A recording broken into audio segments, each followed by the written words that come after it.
We've got some fresh new young talent doing some things that I know you haven't heard before. 1, 2, 3, listen. You got to have the why, and we know our why. So you don't need to reinvent the wheel. Yeah. Millions and millions of people have done this already. You can get help, you can get a roadmap, you can save a lot of time, money, and frustration. Welcome to the Value Add Podcast with K&K. Hi everyone, welcome back to another episode of the Value Add Podcast with K&K. Today we are super excited to have Alan Nevin here with us.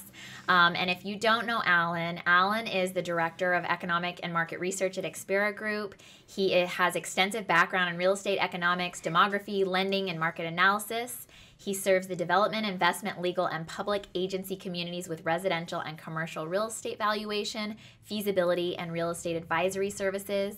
Alan also provides forensic economic services for construction and real estate litigation. And in addition to all that, he's a teacher, investor, speaker, and author of The Great Divide. So, Alan, thank you so much for coming here today. My pleasure. Yes. Cool. So, Alan, can you tell us what exactly you do? Because all that to somebody can seem probably complicated. I help people make money in real estate. Yay! I like that's a that. Simple answer. Yeah. That's what I do. That's it. In many different areas. Yes. Okay. Cool. How long have you been doing that for? 40 years. 40 years. Wow. Have you been in San Diego the whole time doing it? Yes. So that's why he loves San Are Diego. you born so and much. raised in San Diego? No, Washington, D.C. Oh, okay. And then did work bring you out here, or college, or? I was blessed. I got an offer from a firm out here. Nice. Yeah. And you thought, I'm not going back to Washington, D.C. ever? Took me about 15 seconds to make that decision. Yeah. I'm sure. Yeah, I had been to school out here, so I already knew I wanted to be a West Coast person. So what year were you out? What year were you here? I landed here in 71. Okay.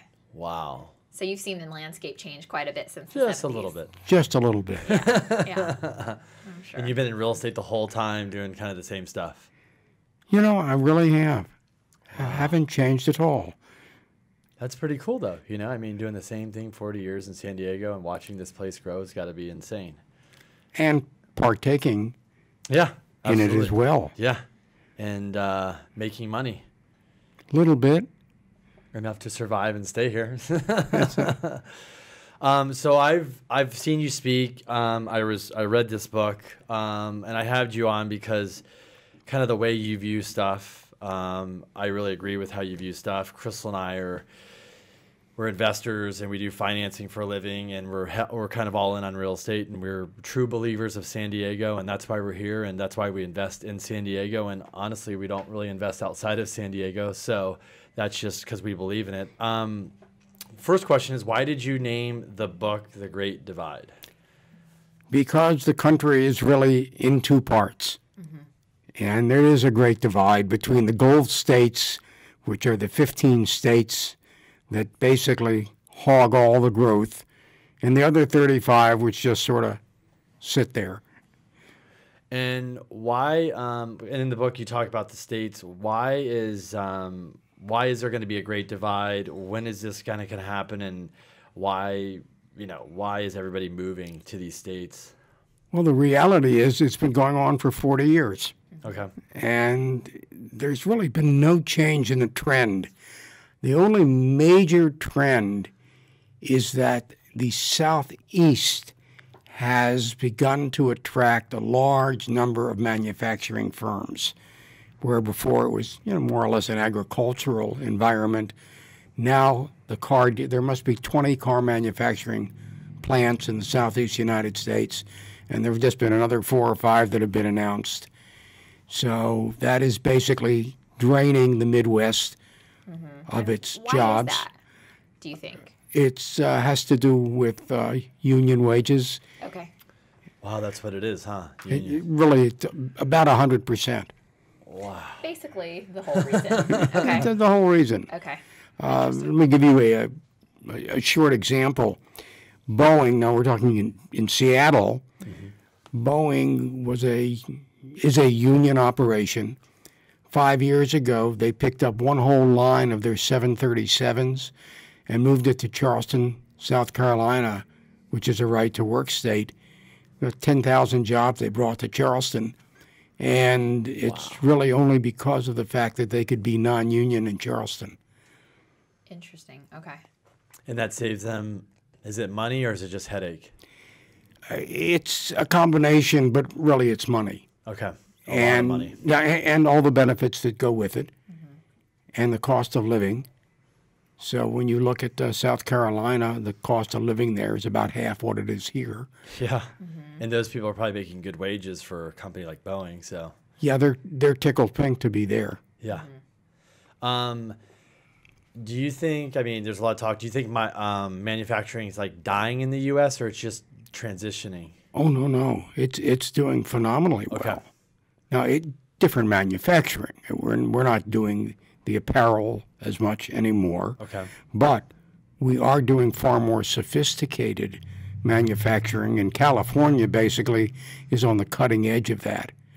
So, in fact, here in San Diego County, we have an amazing manufacturing machine. I mean, 75% of the military drones made in the United States are made here Yeah. by Northrop Grumman and General Atomic. So we are definitely a manufacturing county and state. So we're doing very well. It's more of like technology. Yeah, it's Okay. basically tech-oriented. It's not putting hubcaps on cars. Okay. And then do you feel like because the states, do you feel like millennials, it's funny because we have owned, and we actually used to own a property management company we sold, so we had about 1,000 units. And one of the common things I would hear all the time is we had stuff in North Park, so a lot of millennials were moving there, as you know. And they picked that because they came here one time or they read on an article that this is one of the top places for a millennial to be, San Diego, North Park. So people were just, we got in our car, we saved up money, we drove out here and we're going to figure it out. And they were from all over. And I said, well, why did you pick San Diego? They're like, well, I'm not going to stay in Nebraska and this and that. There's nothing for me here.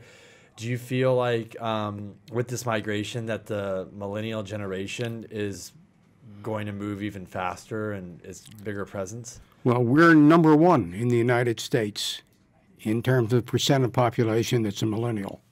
San Diego. San Diego. Wow. Oh, So we are getting our share. Okay. And the reality is that all the places that have great jobs are all really expensive. So Washington, New York, Boston, Seattle, certainly, Santa Clara, they're not afraid of high cost of housing because they know they're going to earn very good incomes. Right. And I think, too, with technology especially, it's getting easier for people to migrate. Like, you can have a job interview now over Skype. You can do a walkthrough of an apartment over Skype now. I mean, people are using FaceTime. We've done these it. things. So it's so much easier now than it used to be. Oh, absolutely. Yeah. Yeah. And I mean, you can get jobs over LinkedIn. Right. Yeah. And they do it. They run a very, very large employment agency, if you will. Right. Yeah, absolutely. So I think it's getting easier for people to migrate here as well. One of the things that is very good about places like San Diego or Santa Clara is the interchangeability, because once you get here, there's so many opportunities to move once you're here. Right. And you see that, for instance, like Walmart has just brought 600 people into San Diego. It'll be their second research and development lab. Really? Amazon's bringing in 600. Facebook's bringing in 1,200. And they have to get those people from somewhere. So it's a matter of great opportunities. It's an easy place to recruit. Yeah. San Diego's an easy place to say, you want to come live here? Exactly. Yeah. Yeah. One of the things, I don't think people really think about when I was reading your book, which kind of I didn't really think about and we were talking about, is the how the U.S. would, if it wasn't for immigration, the U.S. would not be where it's at today. And I was reading about that and some of the other, obviously we're talking about the U.S., but all these other countries and nations. And can you kind of go into that, why immigration's been such a big part of the U.S. and growth? And Well, interestingly enough, for the last 100 years, about 14% of our population has been recent immigrants. And that's been a constant. And we desperately need them. Mm-hmm. And to cut off that flow cuts off your entry, well, two parts. First is your entry-level labor, Right. but also the scientific community, where unfortunately we put a cap on that, which is really dumb because they're very, very intelligent people who would love to move here from China and other places. And we unfortunately put a cap on that, which is very dumb. We have a friend who is very educated. He has a master's degree. He's from China, and he has been trying to get his got it. citizenship. 10 He years. finally just got it, but it took him 10 years. He Ten- was about yeah. to give up and move to Canada if it didn't Literally go through. this close, and Yes. it went through this last year. Yeah, and I thought that was just crazy because obviously as close as we are to the border, we have so many people from Mexico living here, which is great. I actually am all for that, but then you have this highly educated person from China, like with a master's degree, who could come here and be productive in paying the economy taxes, too. as well, paying taxes, and he cannot get citizenship for a decade. Yeah, and equally stupid is we have this enormous number of foreign students who come here, Yeah. and then they have to go back home. And we almost shouldn't let them And they come pay back home. and they pay a lot of money They to be pay here. a lot of I money. mean, think about what you pay here. They're paying a lot more. Yeah, they're, well, I mean, just students at UCSD, they pay $50,000. Crazy. Basically pay a little more than twice what Is that just Americans. tuition, or is that housing, or everything? That's with everything.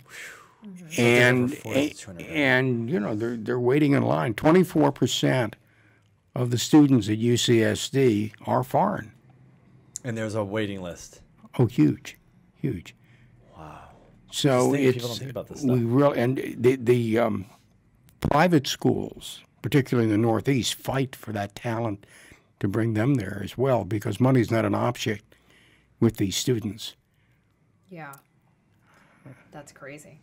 Yeah, I mean, it's just funny because even when you talk to people who have kids in San Diego and they want to go out of state to school, Yeah. and the parents are fighting so hard to just keep them in the state because they don't want to pay that out of state tax, but then you hear Yeah. like somebody coming from another country paying more than double what we're paying just Yeah. to come here and have an opportunity. Yeah. Absolutely. Yeah. So one of the big things, obviously, that's I think on the topic of everybody is the recession talk, the R word, and how do you think, as a country, San Diego, California, we're doing since the Great Recession? How do you think the recovery is going, and then what do you foresee about the recession talk? And what do you kind of see there? Well, of course, we've done very well since the recession. Absolutely. Not wild growth, but steady, which is really what you really want. Right. And as far as a recession, I have friends who say we're about to have one because it's been 10 years, so we have to have one. Right. And I point out that Australia hasn't had a recession since 1991. Wow. So we don't have to have recessions. You would actually have to do something fairly stupid to cause us to have a recession. And I guess Washington is capable of that.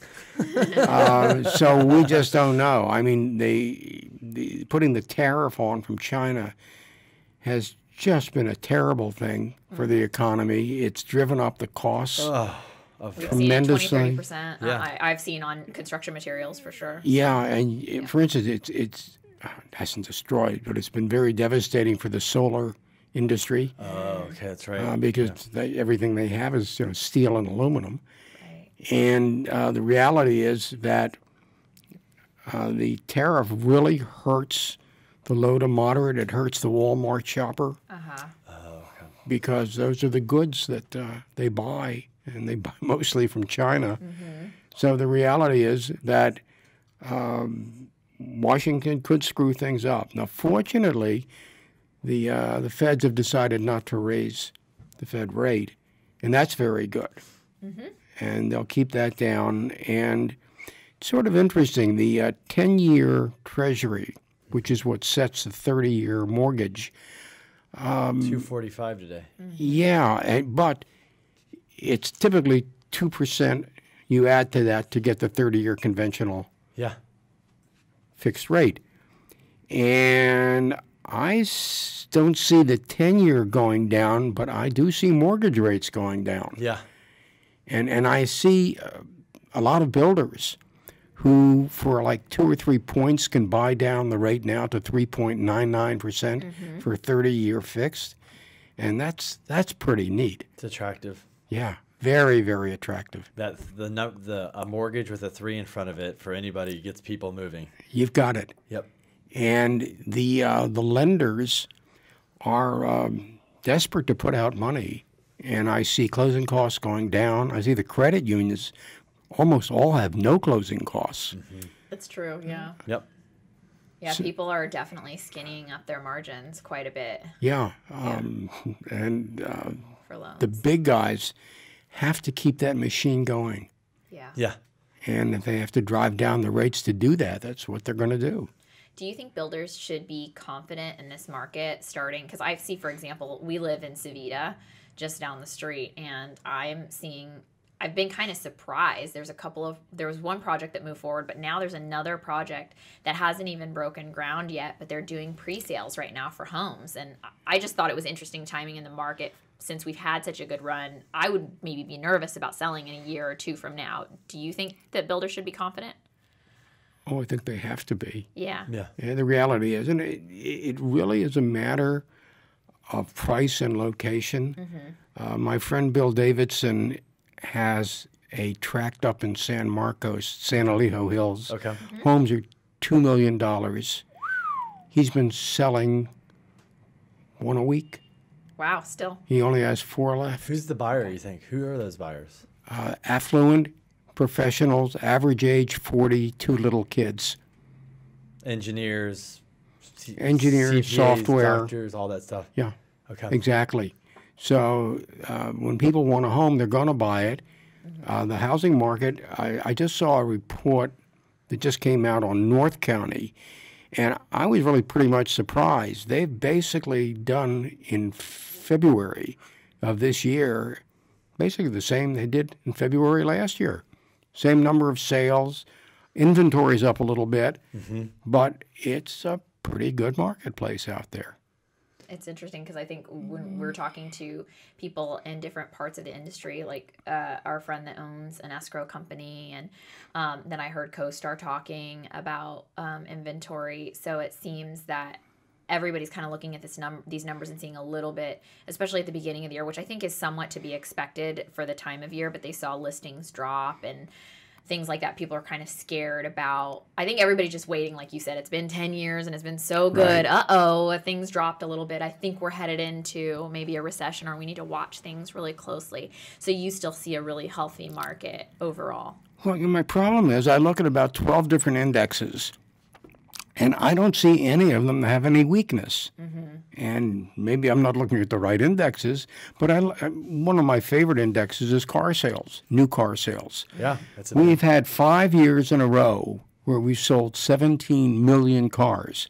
We've never had anything like that in decades. And we did it again, in 2018.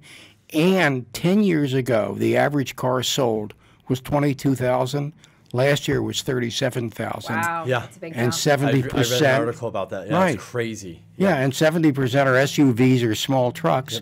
And it's because the millennials getting married and having kids. Yeah, we all need it bigger at this time in our lives. Absolutely. Yeah, Someplace bigger house, to hold bigger car. a too wide stroller Yes, yes, that you pay $600 or $700 for. Yeah. yes. How much was your stroller? Yeah. It's a Yeah. little more than that. Okay.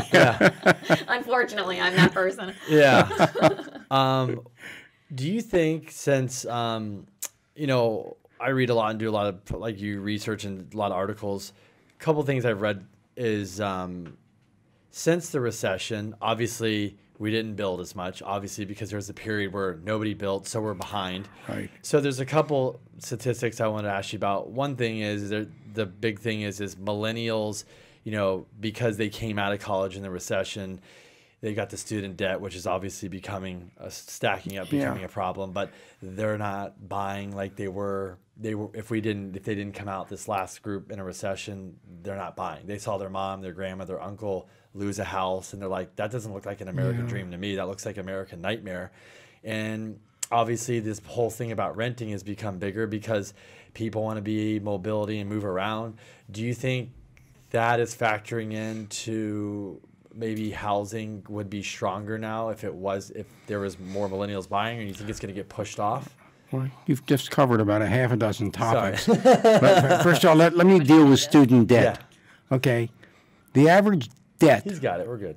The average debt of someone who graduates a Cal State school is $10,000, and a UC school $12,000. Okay. So we're really not talking about devastating debt for the vast majority. Okay. Okay. So that isn't really a bother. Okay. The millennials have now remained single longer. So the fact that they're renting is just because they're single. And the minute they get hooked up, which inevitably means they have 2 jobs in the household. Yep. And we average actually 1.6 in this county. But the basic point is their joint income goes up dramatically, and they can afford to buy. And they can afford a $500,000 or $600,000 house in North Park or South Park. And remember, if you go down to Otay Ranch, right now there are 41 new projects for sale down there. Wow. And they range from $350,000 to like $600,000. And they're really lovely. It's a combination of detached and attached. And there's no reason for someone to say that we're exorbitantly priced, because we're not. Our home prices, obviously not near the beach, but Right. other than that, are still halfway reasonable. And for people who work in these other high-priced markets, we're a bargain. As is our office space, by the way. Yeah, that's interesting. That was really interesting what you just said about the millennials, because we all have our own opinions that aren't backed necessarily by data about people, and also like we have our own we want to buy apartments, so we haven't bought a home because we've tried to invest first. So I get, when you're a certain way, you just assume everybody else must be similar or something. But so it was cool to hear the data that really millennials are just getting married later in life, hence the reason they're buying later in life. Plus, the females going to college, the percent has risen up dramatically, and also going to grad school. So that's a shift in aging. Right. So instead of 30 years ago, average age being 21, 22, now it's 27, 28. Right. And that's just the way it is. And that has, by the way, caused our economy to blossom because they're spenders. Yes. The millennials. We like things pretty. Yeah, the millennials are spenders. And they cost money. Yeah. Hence your My baby. stroller. Yeah. And the good news is there are things here to spend money on. Yeah. Absolutely. There's no shortage of I that. mean, you could be in Detroit. Last month, the median home price in the city of Detroit was $60,000. Wow. So you're more than welcome to go to Detroit, but you're in Detroit. Yeah. Yeah. There's not much happening in Detroit. I think there's a reason why the median home price is $60,000. Yeah. Precisely. Yeah. In Detroit, they leveled 80,000 homes. Yep. Wow. Because they just got to, yeah. They were empty. Yeah. They were all sent in the central city. Yep. Yeah. Wow. And there's still the average home price of $60,000. Yeah. Yeah, exactly. Yeah. And, which incidentally is good. It's up about 20,000 from So that's about big for 5 them. years ago. So Yeah. I mean, and a few billionaires there. One that was quick, and he's over there buying buildings and trying to. He's been helping it out a lot. Like he's done an amazing Yes. job, but he's only one. exactly. He's not that rich. He's not. No. It was one No, guy. and Yeah. GM and Chrysler and Ford are all there, and I don't see them. Stepping They're all out in the suburbs. Yeah. They're not. He's downtown trying to buy 30 buildings and rehab them and bring people in. It's a lot of work. I mean, Yeah. I read a statistic. I don't know if this is true. It was actually on a apartment podcast. I can't remember who it was. They were saying last cycle, before the recession, we were 2.8 million surplus in overbuilt units, housing and stuff. I don't know if that's true nationwide. And right now we're a few million under nationwide.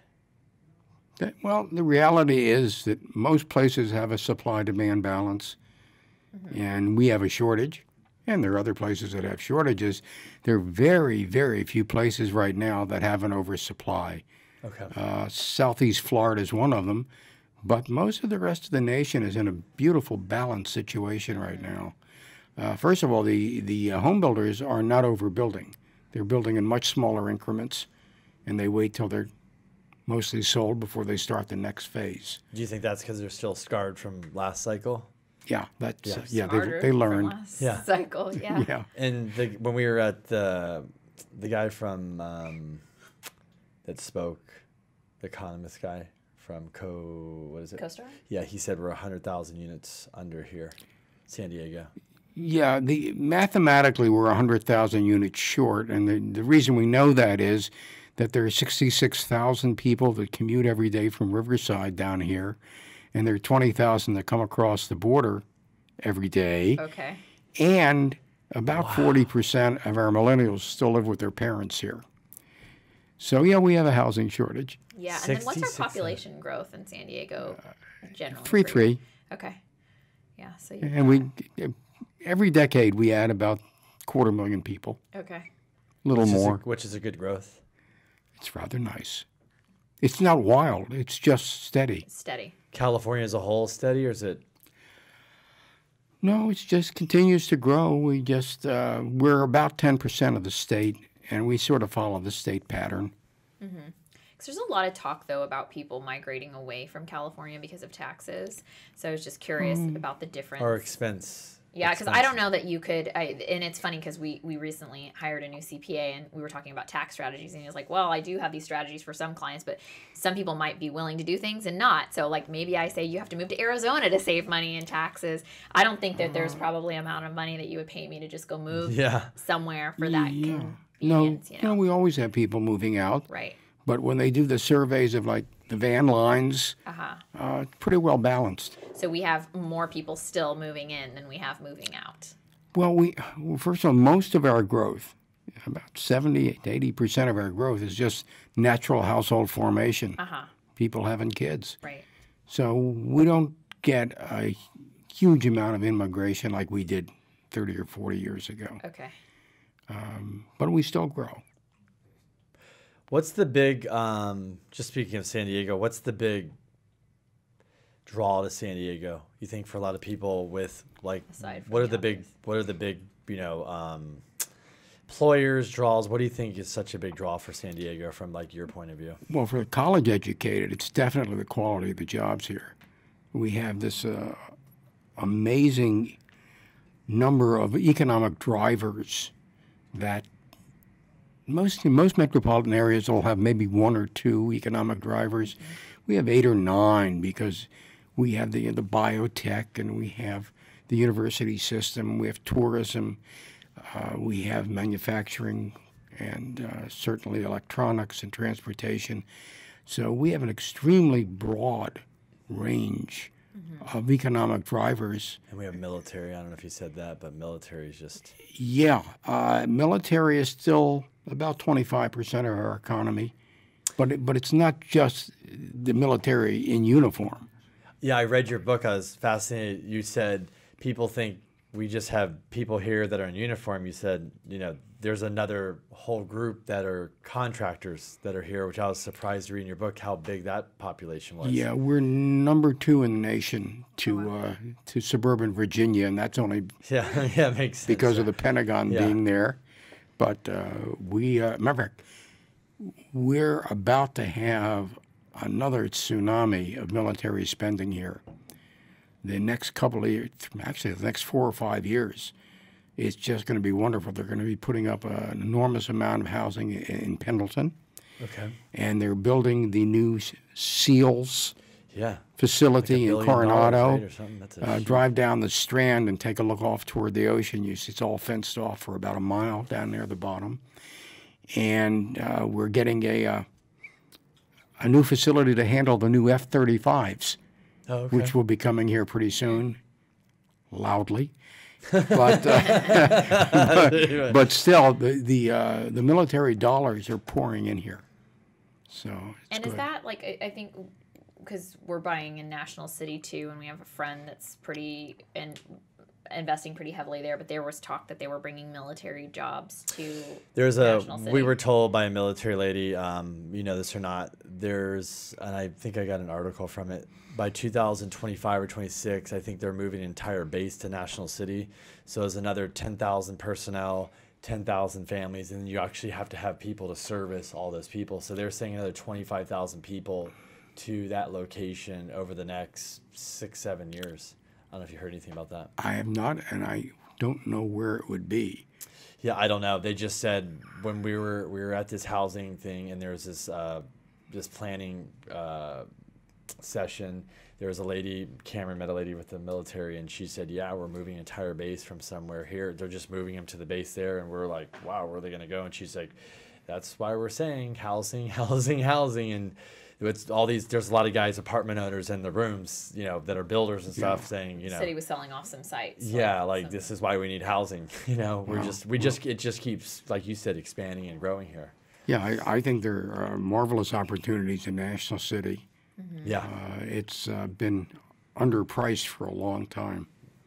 It's 3 miles from downtown. I mean, they're going to put the whole bicycle path that's going to go right to downtown. We've seen what they want to do with the, you know, right there on what's the main drag there, where all the like all the redevelopment Plaza? stuff. Well, yeah, there's just so much opportunity that's going to be there in the next 10 years. It's Yeah, gonna be and there crazy. are new apartment constructions under there. And Bonita Plaza is within National City, and they're doing very well. And there's going to be another major new apartment project right across the street from it. National City's big problem is they're poor because their assessed values on their homes are so low, because there's so many people that have owned their homes for 30, 40 years and are paying, in essence, no property taxes. Uh-huh. So they need new construction, and they need more turnover to get their tax base up. It's interesting you say that, because that's our client that owns some stuff in National City is doing some development there, like small development projects. So we got to go to their city meeting and meet with the mayor there, and they were really trying to push for new construction in National City. It seemed like they were very much wanting to work with people on new development opportunities. So they had outlined like 6 or 7 sites that they were looking to work with a bunch of different groups to sell off these pieces of land so they could build apartments. Yeah. You know, there were a number of projects that were on the drawing boards before the recession, Yeah. and they are being resuscitated one by one. Yeah.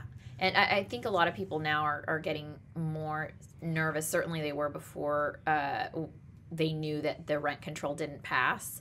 But now that it hasn't passed, there's this talk of, well, is it going to get brought up again? And is National City like really a safe place? What do you think?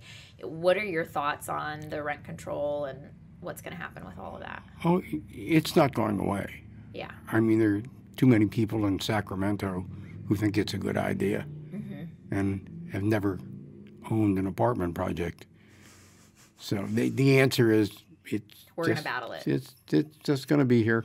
Yeah. Yeah. And most people have figured out that it's not a good idea, but there's some who keep pushing it. What does San Diego look like in 20 years to you? No change. Really isn't. We're talking about a community that has 1.3 million housing units. In 20 years, we'll probably add 200,000, but spread out. So I don't see any major changes. I do see some substantial densification closer in urban areas, like the El Cajon corridor, like Marina Linda Vista, and they will go vertical, but not New York vertical. Right. You know, San Diego vertical, which maybe means 6 or 7 stories. Yeah. Not high rise. No. The high rises are very expensive to build. Now they're running about $450 per rentable square foot. Wow. That Which is means, really expensive. yeah, well, it means you have to get rents of $3,000 to $4,000 a month. So high rises here aren't that popular. They're what, $250, $350 million to build a high-rise, probably. Oh, I'm sure. Yeah. Yeah. It's No, so but the reality is that what we really need is more townhomes. You know, if you live back east, you go to Washington, Baltimore, Philly, New York, Boston. Everybody lives in a townhome, and it's in your book. yeah, and we missed that phase of our growth. We went from single family and two-story apartments to a situation where only now we're starting to do higher density. And we need it because it's just, I'm in the middle of writing an article on the benefits of densification, the enormous savings that come with just serving a population with higher density versus low, the savings in such things as postal service, where you can service a 100-unit apartment project in one box in a half an hour, the same number of single-family homes, it takes 2 hours. And you could actually have kids walk to school, and right now it costs us $1,000 a kid for bus service. Wow. School bus service. Wow. So there's enormous benefits to densification. Savita, where we live, is a great. It's a great project. You know, Savita off Friars Road. Perfect example. Exactly, they're building the school and walkable community. We can go down to the retail. That's exactly what you need more. Yeah, basically, just that huge park in the middle. Yeah. And even for us, we love the convenience again because we can walk down to the park with the baby really easily when she's old enough. Like you said, she can walk to school. We can walk down to the gym. We can take her to the pool and meet other families and friends and things just really easily. That's a new city. It'll have, I think, almost 5,000 units. When it's all done. And they have low income housing in there. They have they have low income housing. They have some luxury rentals. They have mostly sales. Commercial starting to go. Yep, like you said, they have a couple parks. They've got a great rec center. And then it's a great, and then they're going to have a business park in the very, very end when they're done making the cement over there. That's when that lease ends in 7-8 years. So you're going to have a whole, all in that little spot right there. It's not little, but they'll have so much going on. It's going to be its own community. It's really they really built the first new in-town master plan in 25 years here. Yeah.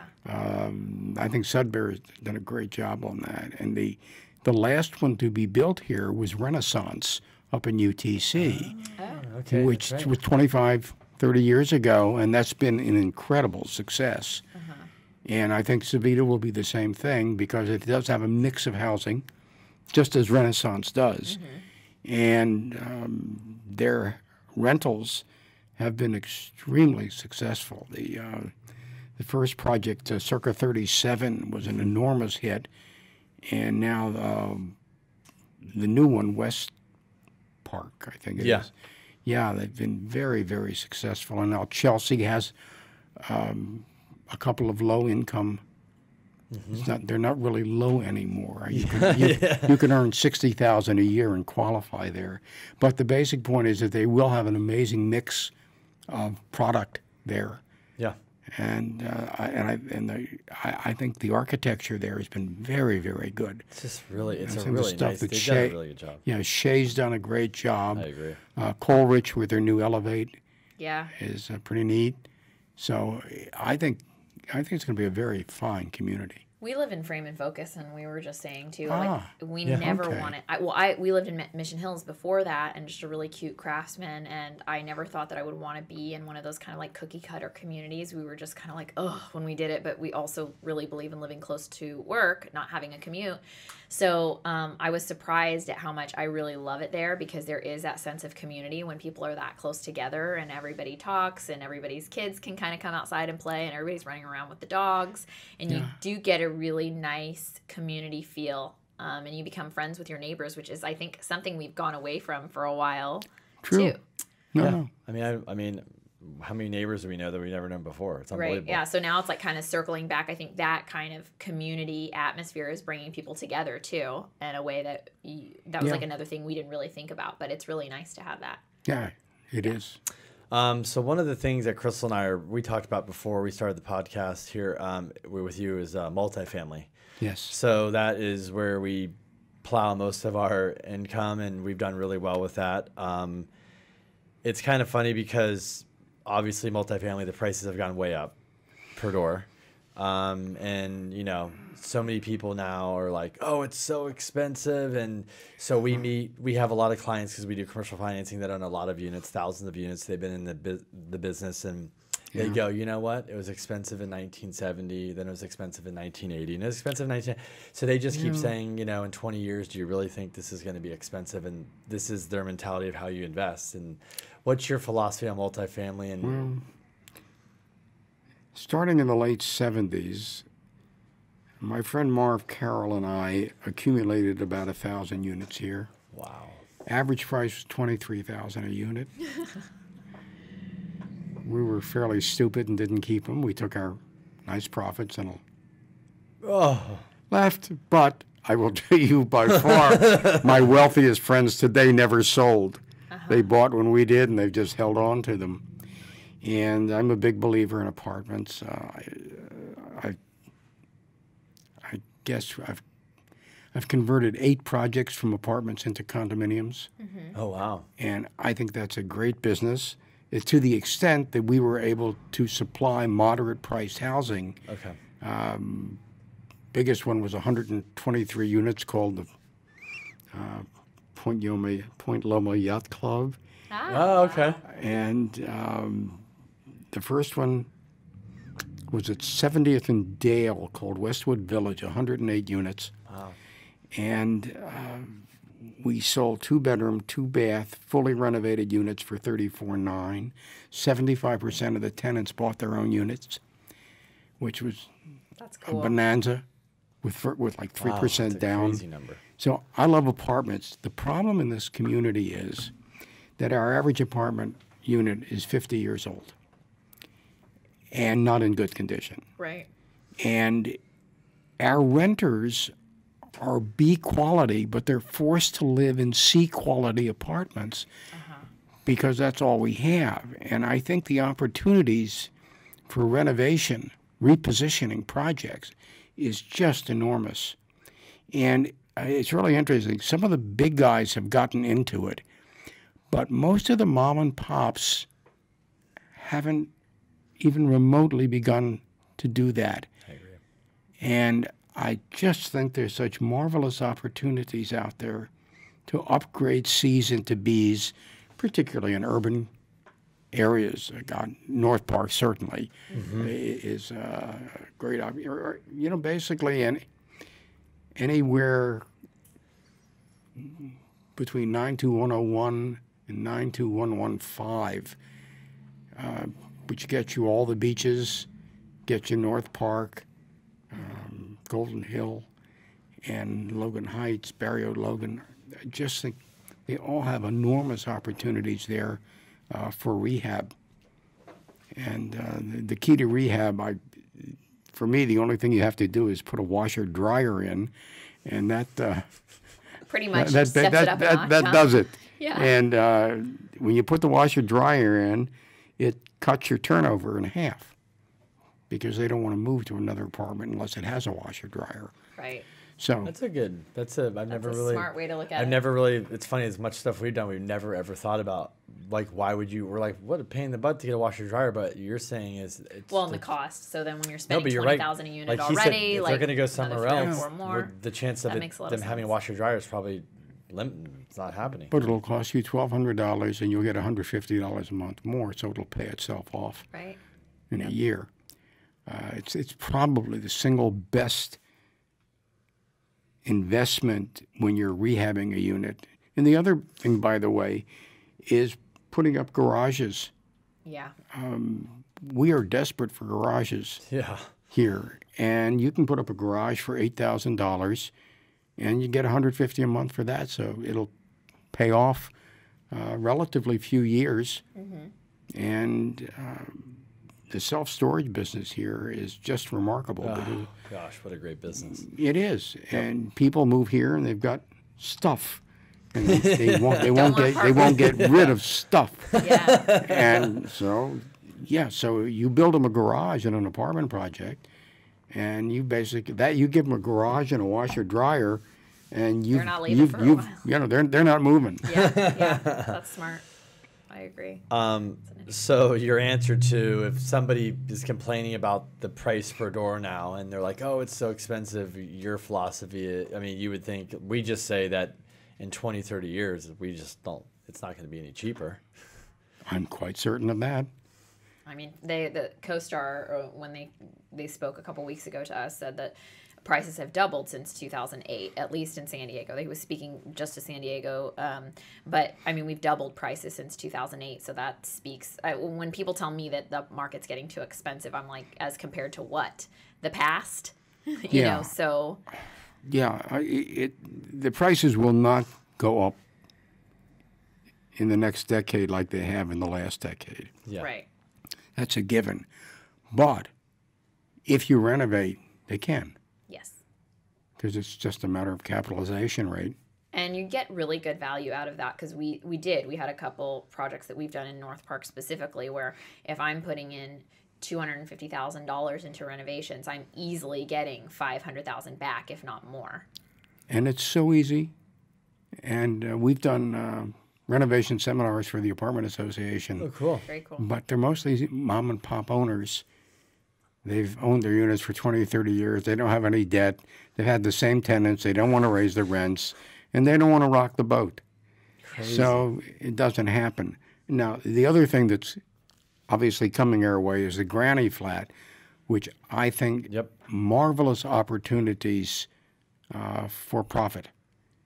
Because obviously if you can build something and have no land base, it's pretty remarkable. And most people think in terms of building a unit behind the house in the backyard.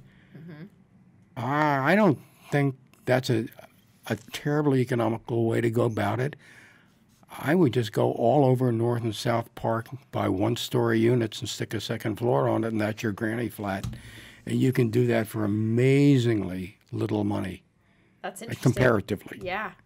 You don't have to pour a That's slab. a little tip, yeah. Yeah. Yeah, and you can build them up to 1,200 square feet. So if you got 1,000 square foot home and Just go right one on story top and add stick some up on stairs top. and boom. Now you don't have to do a new foundation. Yeah, and you know. don't have to provide parking. Oh, because That's- that's on existing structure. No, Oh. under the granny flat ordinance, you do not have to provide parking. So if you can stick a second floor on your house and rent it out, I suspect the return on investment, because not only do you get to put the second floor on, but at the same time you're renovating the first floor. Yeah. So you wind up with two, in essence, new units for a very reasonable price. I mean, you could not buy that second unit. Like, you couldn't go buy it for even close. It's No, exactly. A fraction of the price. Exactly. I mean, you stick a gross multiplier on it of 14 or 15, and it becomes a remarkable return on investment. That's really smart. We helped a client with her ADU. She had an architect and everything draw our plans about and everything. Golden Hill. In Golden Hill, and it had a basement, so that was not really permitted or built out.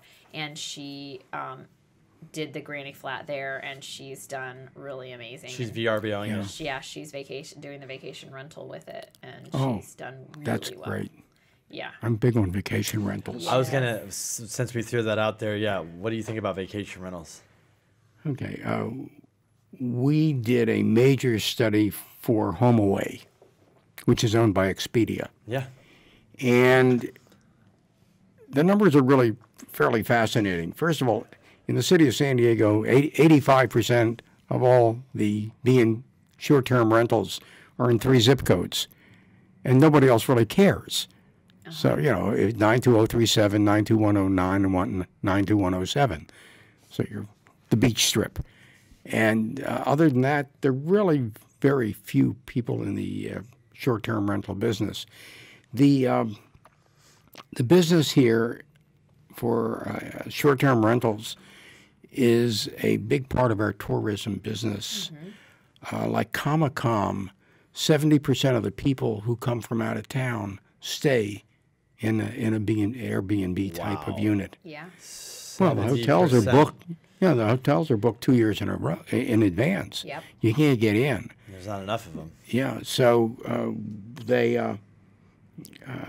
that just ConAm is just one example, but we do.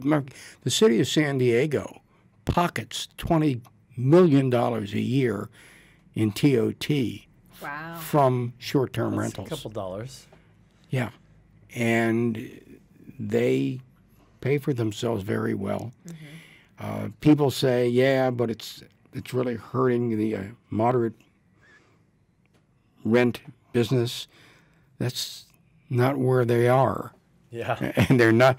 Plus, a fairly substantial part of the inventory for short-term rentals are in units that are non-owner occupied and are only used by their owner maybe 2 or 3 months a year. So it's not as if they're kicking out people to do Airbnb. I will tell you that buying units to do a short-term rental, numbers don't work very well. It really only works well if you've owned a place for a little while. Yeah.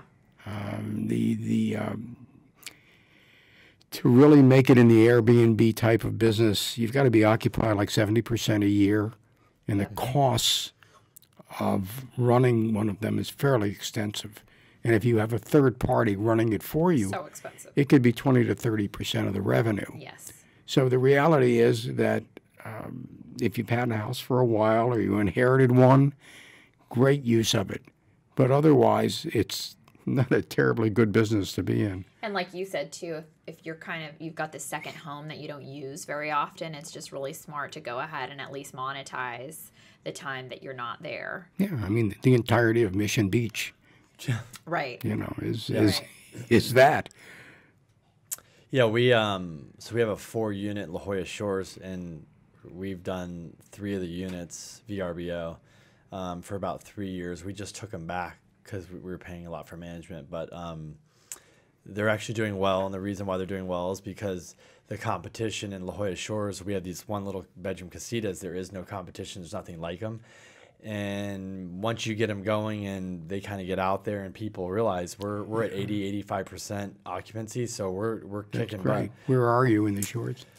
8032 through 8038 La Jolla Shores Boulevard, right there. Oh, you're right on the. Yeah. Oh, okay. So we're right there. So it's a good little pocket, but I have to agree that if you don't self-manage, it's going to be very tough to make any profit. Yeah. It's skinny what you're making, and then you're spending the money to furnish the places, and then you have to kind of keep those things updated, and the wear and tear at the beach that you get just from the salt water. So we weren't really making that much more with a management company in place, paying them 25% management fee. So then when you take it back in-house, now you can make it work, but you've got to do the work. Yeah. You know. And I will say, like, since we manage, we're managing it, so we're paying more attention. We're able to charge a little more because we're giving a little more personal touch, which is another cool thing. But it is interesting because I agree with you. If somebody buys one and they're at 60% occupancy, I don't know if the numbers are going to work. It's very, very tough. You're just better off doing a rental, a regular long-term You're better off rental. just buying apartment buildings and trying to do that model. Yeah. Love the shores. It's great. It's kind of a unique place. There's no hotels there, and if they are in the summer, No. Well, the Best Western's like $450 a not night even too. that. There's That's the about as hotel- cheap as you can get. Hotel La Jolla, which is right next to us. Good luck getting in there. It's double, triple the price, and you have the other one. There's just nothing around there. Yeah. And we get it's pretty cool. The people we get people that stay. We have some people that come every year, stay for a month. They drive cross country. We're getting the same people. It's That's the point. You get repeat visitors, and that's just terrific. Yeah, and we allow dogs because the floors are just hardwood, and it kind of makes sense. So we actually ended up putting ACs in all of them because we were getting complaints, and we're like, well, it's in La Jolla, and people are like, they're on vacation, and some people are used to the AC, so we put in The split units in all of them. Yeah. And every one of our reviews talks about, this place is great. It's by the beach and it has an AC. So we learned all That's these little interesting. tricks that get you the extra little money. Just like you said, the washer, dryer, these things with VRBOs, there's a couple little tricks. So the other thing that was in your book, I know you kind of went over, was the office and the retail. Yes. Yeah, I kind of wanted to get your take on that because, I mean, there's a lot of things changing, but I liked how your take was. If you can kind of talk a little bit more about that. Yeah, well, retail, there are obvious changes taking place. Amazon. And I published an article last month on the amazing changes that are taking place in the regional shopping center business. And, of course, you see Horton Plaza goes bye-bye, and you see massive renovations at UTC, at what's going to happen in Mission Valley, the entire East End, because the Macy's 400,000 square feet went out of business. The shops at Carlsbad is about to basically completely rebuild itself. Wow. They're going to add hotels, apartments, supermarkets. They've added, in the last 3 years, we just did a study for them. They've added about 20 new eateries, and they're doing phenomenally well. They have Dave and Buster's and Cheesecake Factory and all the name brands. So the regional business is changing for the better. Yeah. And you see UTC, they're putting up a beautiful new apartment project there, 300 units. Greystar is doing it. And they've just basically been out of touch with reality. And one by one, they're all changing. And where they would never, ever think of allowing a Target in a regional center, they now have Targets in regional centers. Right. And the other part of the business is the small retail centers. Incidentally, in even the worst of times during the recession, our retail vacancy rate never really got over 5%. We never overbuilt. We didn't build a lot of the big box stores that were sitting empty. We didn't have that here. We stayed very strong. We have one of the lowest vacancy rates in retail in the nation. We're at about 4%. Wow. That's cool. And we stay that way. Okay. And honestly, it's funny because we drive around LA sometimes and I go, gosh, it's really weird, like what a strong market this is. And then I drive around and I see so much retail vacant everywhere in LA. Yeah. We, like you said, you don't see that very often here. Very, very. It stuck out to me in LA when I was like, wow, this is like a huge city compared to San Diego. Yeah. So, no, our retail is quite good. And we didn't overbuild for some odd reason. We usually overbuild in everything, but we didn't with retail. And the smaller centers are slowly being renovated. But the reality is that these small centers provide services that you can't buy on the web. Yeah. And that's really what it's all about. They're, you know, and the restaurants, the hair salons, laundries, dry cleaners, you need them. Well, and it's interesting what you were talking about with like UTC, for example. It seems like at least Westfield, because I've seen them, their It's in Century LA. City LA, one. they did the same thing. They're putting a gym in. They have a grocery at the one in LA. I'm sure they're going to put something similar like that to UTC or have a goal for it. So again, that you don't just go to the mall to go shopping at, you know, Nordstrom's or whatever. You might go grocery shopping while you're there. You might Or hit eat the at the gym. 21 restaurants they have. Yeah, or eat at one of the Yes. cool restaurants they Yeah. have. And then Or they have built- a cocktail with friends. Now it's not just Yeah. about shopping. It's a lifestyle. Yeah. I feel like Fashion Valley really missed the mark because they did that huge renovation, and then Westfield, UTC did theirs, and it was like, oh, They don't really have many restaurants, and there's not Yeah. a draw. There's Yeah. the one, you know. No, it's sort of restaurant. interesting. Yeah. But it happens to be the most successful mall in the Yeah. city. Still is. So Yeah. there. Yeah. But the reason is their Christmas season. They have at Fashion Valley this enormous influx from Mexico City. And all the high end brands. Yeah. Yeah. So it works. So our retailing is good. Office isn't going to be the star of the next 20 years. Yeah. And it really has to do with two things. Number one is that we have fewer people per 1,000 square feet that are in office space. And the other half of that is where people used to have big offices. They don't have big offices anymore. And like the accounting firms, almost no one has a private office. Yep. So you don't need the office space. The other part of it is that we have created this entire new business of alternative office space by using reconstituted industrial space. Like the old Tribune over here. Yeah, absolutely. So we're being more creative with our office space, and that's good. And there's plenty of business for that. And then of course that whole the entire business of the WeWork, WeMerge. Yeah. Now we don't know what would happen during a recession to those kind of businesses, but the reality is that we have over 1 million square feet of WeWork type of space here in the county already. And it seems to work because there's so many people who want to work alone. Yeah, and it's a really easy plug and play too. So for that rate, you get the copier and you get the snack bar that's close by and great. But also the meeting networking is spaces huge. and I heard networking. the networking is huge in there. I heard for people working like the WeWorks, they said the networking and the it's unbelievable. The businesses sharing ideas and referring each other business. They said some people are like, you should just have an office in there, go spend a couple of days a week, just all the people you get to meet. So yeah, and then the industrial part of it, Xpera Group is in a reconstituted industrial park. oh, okay.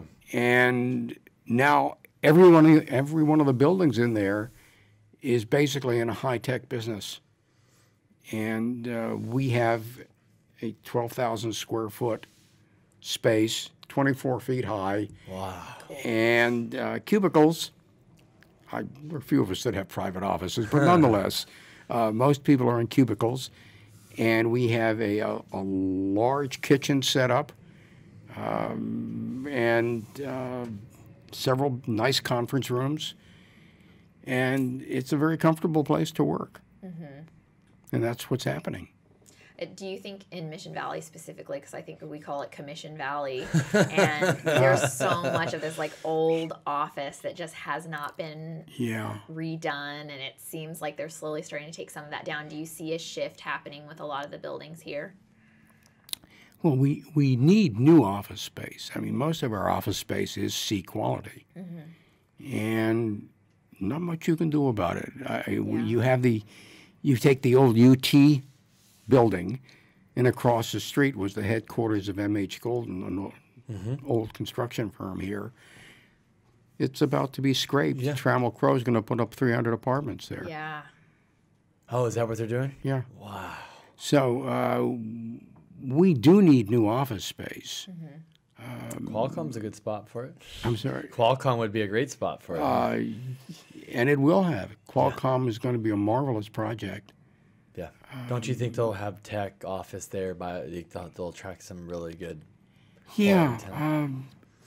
We did a fiscal impact study on Qualcomm, done 2 of them now, that basically shows that the residual land value is just enormous, because they're going to have like 4,000 residential units there. Crazy. And retail and office and hotels, and of course the university. Yeah. It's going to be a great project. Mission Valley is just going to, Well, it's not going to be fun for driving. no. In the next 20 years, they're going to add 12,000 units on Yeah. Friars Road. So there's going to be some serious traffic. I mean, we already are seeing the traffic issues with them widening Friars here. Oh, sure. And so it's been, I'm wondering where everybody's going to go. And then to that end, Everybody too, else is too. I'm surprised at prices too, because I bought my first condo in Mission Valley in Escala back in like 2005 or 6 for I think 500,000, and now there are places in Savita that are selling for $1,250,000. Yeah, absolutely. So that's Amazing. Yeah, I really like Escala. it was really nice. It was I loved living Good there. project. Yeah. Yeah. So one of my favorite things that you talk about that honestly nobody ever talks about is the wealth transfer. Yeah. I just think, and I'm surprised that, I mean, some people talk about it, but even when you get economists and everybody, nobody really touches on it. And I feel like it gets passed up by so much because Crystal and I, we're in the apartment business and the finance. So we are seeing a lot of, somebody passes away, they get the building, they don't know what to do with it, or they inherit money and they want to buy. So we see it on our side a little more because obviously part of the wealth is people that own property or real estate. You're part of those transactions. So you see it pass, and some people want to sell the building and go spend the money and buy cars and houses. And some people want to keep the building and be smart and reinvest it. Can you kind of talk about, in your book, I know you talk about, which is when it kind of started, why there is such a big movement, and kind of how this is all how you see this kind of going? Well, it's really just a matter of timing. Yeah. Because this is the first generation that has lived as long as it has, and they own their homes free and clear, and they're going to leave them to somebody, and only 2% leave them to charity. The rest of them leave it to relatives. And there are literally millions of people who are inheriting homes, and either they're going to rent them out, which incidentally is a fairly large part of the short-term housing business here. Wow. Folks who've inherited, and they're using that money to live on, the rent money. I went to La Jolla Community Center meeting when they were discussing what to do with short-term rentals. And about half the audience, there were like maybe 300-400 people there, about half the audience were people who said, my mother left me this house, and it's my only source of income. So it's happening, and it's a tsunami. I think about 80% of seniors own their own homes, virtually all, with no mortgage. And the insurance companies, the business of insurance really only started after World War II. So that generation that was in World War II was really the first generation that had life insurance. Because the government gave the soldiers life insurance. Okay. And then they continued. And you have Metropolitan Life, which insures, I think, 1 out of every 4 Americans. Wow. It's an amazing number. But now their payoffs are starting because that World War II generation is passing away, and they're cashing out on their life insurance policies. And most of them bought whole life, because the term wasn't popular initially. Oh, okay. So that, and then we really never had pension funds prior to World War II either. And that entire 50, 60-year run of pensions have been building up. And the older generation are savers. They're not spenders. And when they pass away, they pass it on to their kids, their grandkids, and more spenders. They'll spend. Yeah. They're not all foolhardy, but I will tell you that my 2 oldest grandchildren are heirs. Their mother's father died and left them a bunch of real estate in Florida, and they're in their mid-20s, and they really don't have to work again the rest of their lives. But they do, because they have a work orientation. But the basic point is that that's one small example of what's coming down the road. So that's why I'm very, very positive over the next 25 years. And I say $40 trillion. It might be 50, so who knows? The basic point is it's coming down. Yeah. And it's quite a bit. And it's going to be in people that younger people that are probably going to do something with the money, whether they're going to rent the house, buy a car, buy another house, buy a second home, go on vacation, buy an expensive something for their kid, whatever it is. And pay for college. Yeah. And it's a marvelous thing that's going to happen. And I will tell you that it's fairly unique to the United States. That most of the other industrialized countries in the world don't have that combination of factors. Interesting. So it's we're really fairly unique in that respect. Why is that? Well, the other countries, first of all, they weren't much on life insurance at all, and they relied on their government for the government pensions, like all of Europe did, basically. And those were okay, but nothing to write home about. They also, they weren't investors. I noticed in a lot of other countries, like owning apartment buildings isn't as big of a thing. Yeah, I mean, if you go to Europe, there's no such thing as garden apartments. Right. You know, you don't have, it doesn't happen. It really doesn't. When we went, we looked and I was like, this is odd. There's not really apartments here. People own condominiums and rent them out. Yes. But they don't have rental apartments, don't mainly because their laws won't let you kick out anybody. Okay. So they just don't have them. And gradually it's happening. But the reality is that the rest of the world, and certainly China, Korea, and these other places just don't have, they are savers, but they're not investors. Right. And they've been burned a few times. So the basic point is that we sort of are pretty unique in what we have here, and that's why I'm very positive. So as much as you can forecast a recession or this or that, there's other factors that are going to come into play. There could be a recession, but a lot of people inheriting money that can take advantage of it. So there's just there's a lot of factors involved that really. Yeah, you know, in the last recession, I tracked the sales and the stocks of better quality merchandise, and there was almost no recession. The recession that we had was almost in entirety a blue-collar recession. And when you look at the stocks of Nordstrom's, you look at car sales of the Beamers and the Mercedes, luxury cars. they didn't suffer very much at all. It's funny you say that because I lived in San Francisco at the time.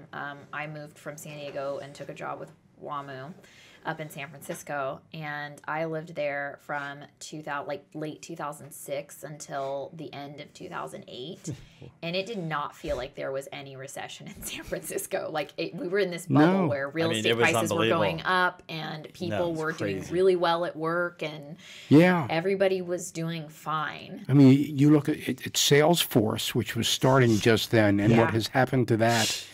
Just incredible. We didn't feel it. I remember talking to family and friends and having some clients here that were maybe having some issues with real estate or their homes, and just thinking like, oh my gosh, I'm talking to my friends in San Francisco and they're like, hey, my value just increased $200,000 from 6 months ago, or you know, these things. And we were in our own bubble, and like you said, it's those people that are more highly educated. They didn't feel it. Major, you know. Employers were there. There was just not the issue. There's just a lot of money there, and people make a lot of money, and nobody. The unemployment rate for college-educated people during the recession was 4%. So it didn't affect all those people working in the software business here, the biotech, biomed. Certainly didn't affect the military at one iota. So, yeah, we're in good shape in this county.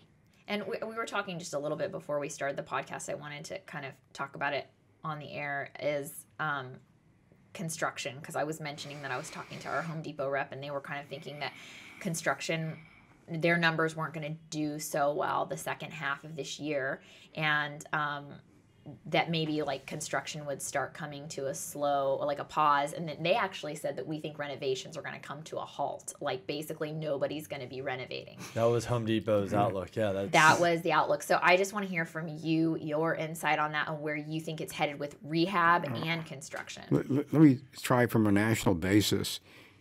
During the last year, there were billions of dollars of homes that were destroyed by fire, tornadoes, hurricanes. That's an enormous amount of business that is going to be rebuilt.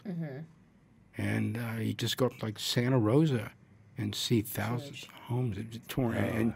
And every day you seem to read in the paper about another state that's been flooded out. That's all going to be new construction. Yeah. So it's materials, construction materials, sales for the Home Depots and the Lowe's of the world are just going to be extremely good this year. Plus, renovation is, I pointed out before, is about 40% of the construction business, and people love to remodel. And remodeling remodeling loans are so easy to get from any credit union or bank, and it's an enormous business, and there's no reason to think that there's going to be a slowdown in that. If anything, if new home sales slow down, that'll accelerate remodeling of existing homes. That's interesting. And then you were also mentioning, because of the ADU, even here locally, that's going to spur some additional construction as well. Yeah. So that's another, like, I guess maybe unique thing that we have here in San Diego. Maybe other places have it. But I think that's so true, because even so, if times get tight, people are seeing the financial benefit to adding an accessory dwelling unit to bring in additional income. Yeah, absolutely. Yeah. And that's just starting. Mm-hmm.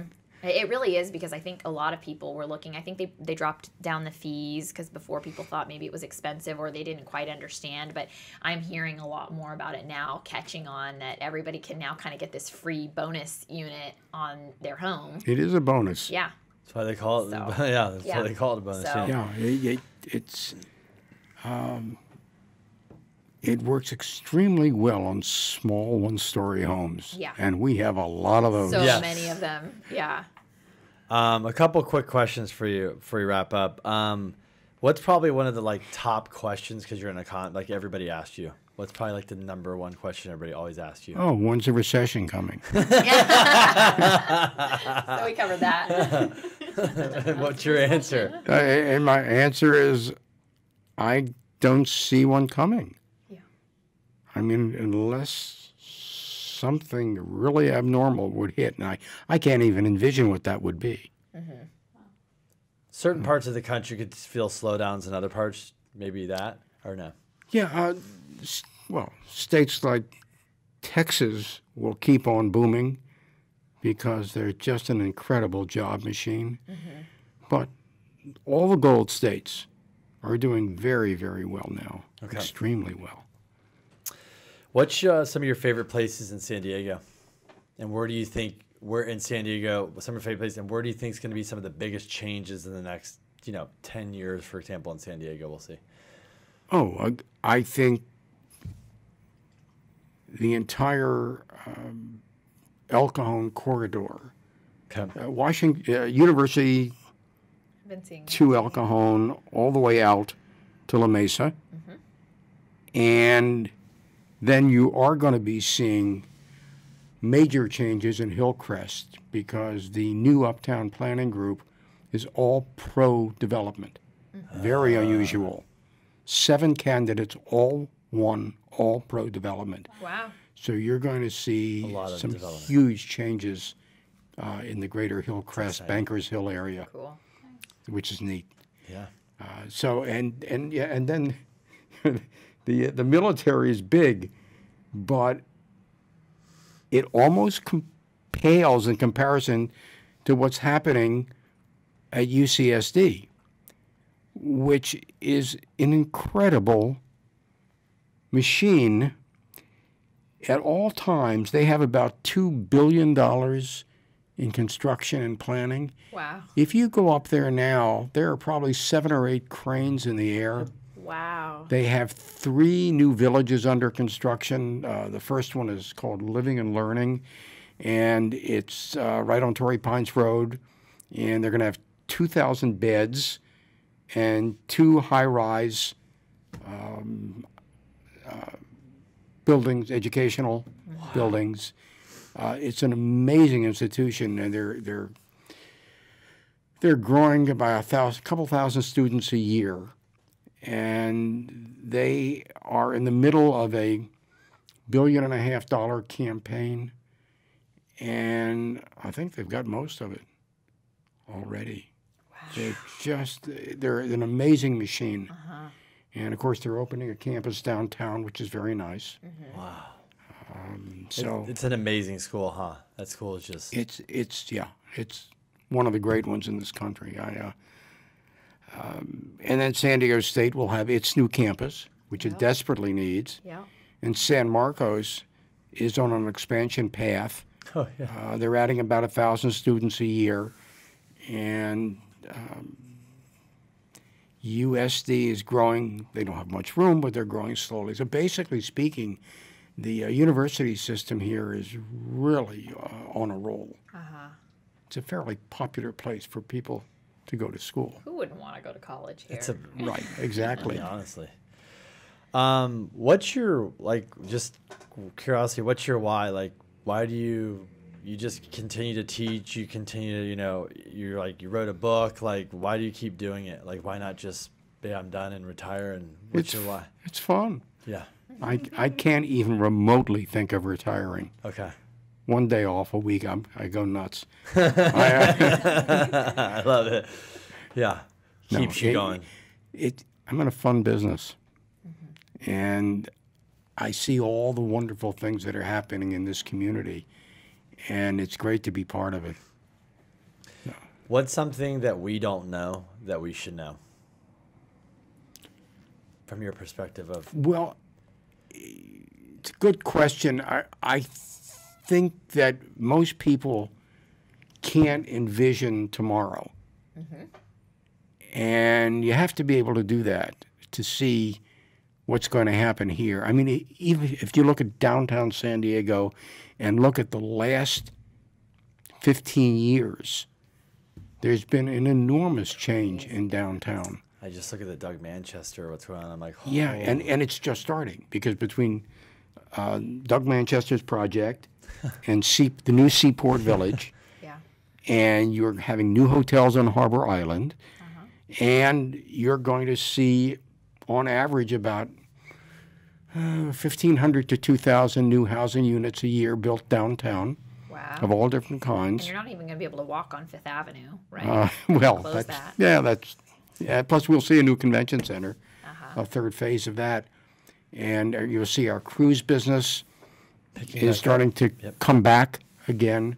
So the reality is that we change slowly, but if you come back over a 10-year period and look back, you begin to see some amazing changes here. And our employment base is so strong and so varied that it's, I hate to say recession-proof, but pretty close to it. So San Diego is a really great place to live, to invest, to go to school. I mean, it's just basically what's going on. It's just going to keep... And make a buck. Yeah.